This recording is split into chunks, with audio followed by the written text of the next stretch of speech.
మైనాబాద్ మండలం కేతిరెడ్డిపల్లిలో యువ న్యాయవాది స్వప్న హత్యకు గురైన ఘటన అన్న ఆస్తి వివాదంలో సుపారీ గ్యాంగ్తో ఆమెను హత్య చేయించినట్లు పోలీసులు అనుమానిస్తున్నారు. పొలానికి వెళ్తుండగా ముసుగులు ధరించిన దుండగులు కారులో వచ్చి స్వప్నపై కత్తులతో దాడి చేసి పరారయ్యారు. ఇక తీవ్ర గాయాలతో ఆమె అక్కడికక్కడే మృతి చెందింది. ఈ ఘటనపై స్పందించిన హైకోర్టు సీనియర్ న్యాయవాది రాపోలు భాస్కర్ మాట్లాడుతూ న్యాయవాదుల భద్రతపై తీవ్ర ప్రశ్నలు తలెత్తుతున్నాయని అన్నారు. ఇటువంటి దారుణ ఘటనలు పునరావృతం కాకుండా ఫాస్ట్ ట్రాక్ కోర్టులు ఏర్పాటు చేసి నిందితులకు కఠిన శిక్షలు విధించాలని డిమాండ్ చేశారు.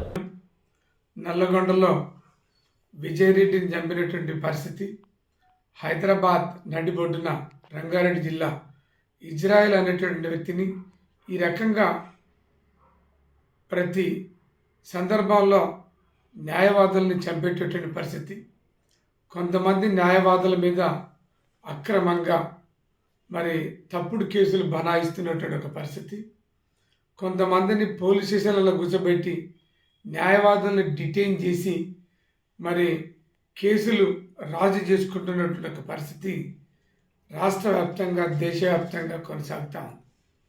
ముఖ్యంగా ఈ రాష్ట్రంలో దేశంలో పండ్లు కూరగాయలు అమ్ముకునేటువంటి వ్యక్తులకు స్ట్రీట్ వెండర్స్ యాక్ట్ ఉంది, స్విగ్గీలు జొమాటోలో పనిచేసే వాళ్ళకి చట్టం ఉంది, ఉబర్లు ఓలాలు నడుపుతున్నటువంటి వాళ్ళకి చట్టం ఉంది.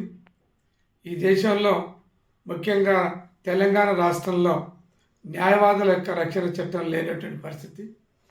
దాంతో ఏంటంటే న్యాయవాదుల మీద విపరీతంగా దాడులు జరుగుతున్నాయి, దౌర్జన్యాలు జరుగుతున్నాయి. న్యాయవాదులు స్వేచ్ఛగా ధైర్యంగా ప్రాక్టీస్ చేయగలిగేటటువంటి పరిస్థితి లేదు.